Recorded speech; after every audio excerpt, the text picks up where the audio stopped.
ಆಗ್ತಿದ್ದಾಗೇನೆ ಆಂಧ್ರದವನು ದೀಪ ಹಚ್ಕೊಂಡು ಕೂಡ್ತಾನೆ, ಮಲಯಾಳಿ ಬಂದು ಅದ್ರ ಬೆಳಕಿಗೆ ಕೂಡ್ತಾನೆ, ಮರಾಠಿಗ ಆ ಬೆಳಕನ್ನ ತನ್ನ ಮನೆ ಒಯ್ಯಬೇಕು ಅಂತ ಕಾಯ್ತಿರ್ತಾನೆ.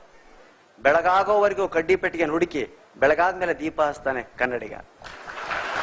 ಚಪ್ಪಾಳೆ ಬಡಿತಿರಲ್ರಿ. ಎಷ್ಟು ವ್ಯಂಗ್ಯ ವಿಡಂಬನೆಯನ್ನ 40-50 ವರ್ಷಗಳ ಹಿಂದೆ ಅವರು ತೋರಿಸಿದ್ರು ಬೀಚಿ ಅವರು. ಇವತ್ತಿಗೂ ನಾವು ಹಾಗೆ ಕೆಲವರು ಇದೀವಿ, ಎಲ್ಲರೂ ಅಲ್ಲ, ಕೆಲವರು ಇದೀವಿ. ಎಂತೆಂಥ ಪ್ರಶ್ನೆಗಳು ಕೇಳ್ತಾರೆ. ಇವತ್ತು ನಾನು ಹಿರಣ್ಯ ಮಾತಾಡ್ತಾ ಹೇಳಿದ್ವಿ, ಅವ್ರ ಉತ್ತರ ಭೂಪ ಅದ್ರ ಬಗ್ಗೆ ಎಲ್ಲ ಚರ್ಚೆಗಳಾಗ್ಬೇಕು, ಮಾತುಗಳಾಗ್ಬೇಕಂತ. ಏನ್ ಪ್ರಶ್ನೆ ಕೇಳಿದ ಒಬ್ಬ, ಹೆಂಡತಿಯನ್ನ ಎಲ್ಲಿವರೆಗೂ ಹೊಡೆಯಬೇಕು ಸರ್? ನೋಡಿ ಎಂತ ಪ್ರಶ್ನೆ. ಅದಕ್ಕೆ ಬೀಚ್ ಅವರು ಬಹಳ ಸುಂದರವಾದಂತ ಉತ್ತರ ಕೊಟ್ರು. ಹೆಂಡತಿಯನ್ನ ಎಲ್ಲಿವರೆಗೂ ಹೊಡೆಯಬೇಕು ಸರ್? ಆಕೆ ತಿರುಗಿ ಹೊಡೆಯುವವರೆಗೂ ಹೊಡೆಯಬೇಕು.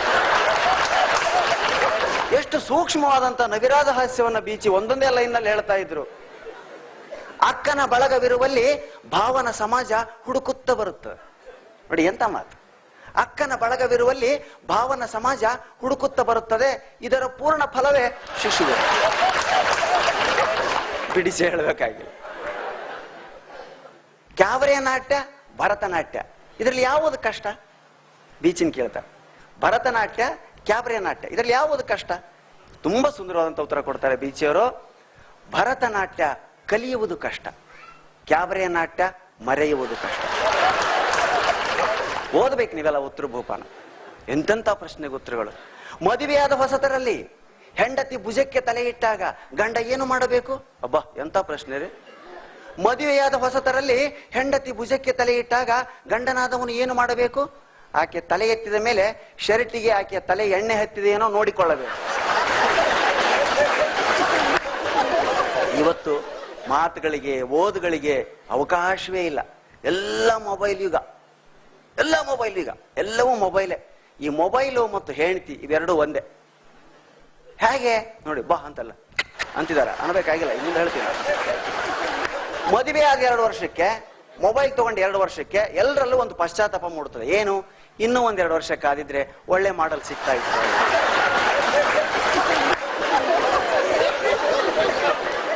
ಮತ್ತೊಬ್ಬ ಕವಿ ಹೇಳ್ತಾನೆ, ಮೊಬೈಲ್ ಎಂಬ ಸಂಸಾರದಲ್ಲಿ ಗಂಡನೇ ಸಿಮ್ ಕಾರ್ಡ್, ಹೆಂಡತಿಯ ಕರೆನ್ಸಿ. ಮೊಬೈಲ್ ಎಂಬ ಸಂಸಾರದಲ್ಲಿ ಗಂಡನೇ ಸಿಮ್ ಕಾರ್ಡ್, ಹೆಂಡತಿಯ ಕರೆನ್ಸಿ. ಇನ್ನು ಮಕ್ಕಳು ಕಾಲ್ಗಳು. ಗಂಡು ಮಕ್ಕಳಾದರೆ ಇನ್ಕಮಿಂಗ್, ಹೆಣ್ಣು ಮಕ್ಕಳಾದರೆ ಔಟ್ ಗೋಯಿಂಗ್.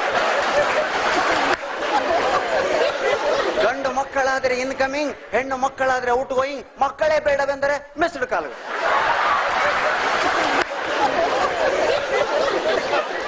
ಎಲ್ಲ ಮೊಬೈಲ್ ಮಾತುಗಳು. ಒಬ್ಬ ಡಾಕ್ಟರ್ ಹತ್ರ ಬಂದ, ಏನಾಗ್ತಿದೆಯಾ ಸಾರ್? ಹೊಟ್ಟೆಯಲ್ಲಿ ಏನೋ ತಳಮಳ. ಹಾಗೆ ಹೇಳಿದ್ರೆ ಆಗ ಕ್ಲಿಯರ್ ಆಗಿ ಹೇಳು, ಏನಾಗ್ತಾ ಇದೆ ಸಾರ್? ವೈಬ್ರೇಟಿಂಗಾ? ಹೌದು ಸರ್, ತುಂಬಾ ಕಷ್ಟ ಆಗ್ತದೆ. ಮತ್ತೆ ಔಟ್ ಗೋಯಿಂಗೇ ಇಲ್ಲ ಸರ್, ಬರೀ ಮಿಸ್ಡ್ ಕಾಲ್ಗಳು, ಬಗೆಯಾದಂತ ರಿಂಗ್ ಟೋನ್ಸ್ಗಳು. ಆಗ ಡಾಕ್ಟರ್ ಅವನ ಭಾಷೆಯಲ್ಲಿ ಹೇಳಿದ, ಇದಕ್ಕೆ ಔಷಧ 2 SMS ತಗೊಂಡು ಮನೆಗೆ ಹೋಗು. ಎಂತೆಂಥ ಮಾತುಗಳು, ಎಂತೆಂಥ ಸಾಹಿತ್ಯವನ್ನು ಓದೋದ್ರಿಂದ ಮನುಷ್ಯನ ಬುದ್ಧಿ ಎಷ್ಟು ವಿಕಾಸ ಆಗ್ತದೆ ಅನ್ನೋದಕ್ಕೆ ಸಾಹಿತ್ಯ ಅಧ್ಯಯನ ಮಾಡಿದಂಥವ್ರನ್ನ ಕೇಳಬೇಕು ನೀವು. ಇವತ್ತು ಅಧ್ಯಯನವೇ ಇಲ್ಲ. ಇಲ್ಲಿ ಸೀತಾರಾಮ್ ಅವರು ಬಂದಿದ್ದಾರೆ, ಹೇಳೋ ಹಾಗಿಲ್ಲ ನಾನು. ಸಾಯಂಕಾಲ 6 ಆಯ್ತು ಅಂದ್ರೆ ಹೆಂಗಸರಿಗೆ ಅದು ಏನಾಗ್ತು ಏನೋ, ಮನೆ ಬಾಗ್ಲ ಹಾಕಿ ಟಿವಿ ಮುಂದೆ ಟೈಟ್ ಆಗಿಬಿಡ್ತಾರೆ. ಏನು ಸೀರಿಯಲ್ಗಳ್ರಿ, ಅಬ್ಬಾ ರಾತ್ರಿ 10:15ವರೆಗೂ ಪುರ್ಸೊತ್ತಿಲ್ಲ. ಮನೆಗೆ ಯಾರು ನೆಂಟರು ಬರೋ ಹಾಗಿಲ್ಲ. ಬಂದ್ರು ಕೂಡ ಬೆಳಗ್ಗೆ ಬನ್ನಿ ನೋಡೋಣ, ಮತ್ತೆ ಬೆಳಗ್ಗೆ ಬನ್ನಿ ನೋಡೋಣ, ಆಗ ಸಮಯ ಇದ್ರೆ ನಿಮ್ಮನ್ನ ಮಾತಾಡಿಸ್ತೀವಿ. 10 ಗಂಟೆವರೆಗೂ ಹೆಣ್ಮಕ್ಳು ಟೈಟ್ ಆದ್ರೆ 9 ಗಂಟೆ ಮೇಲೆ ಗಂಡಸರು ಟೈಟ್.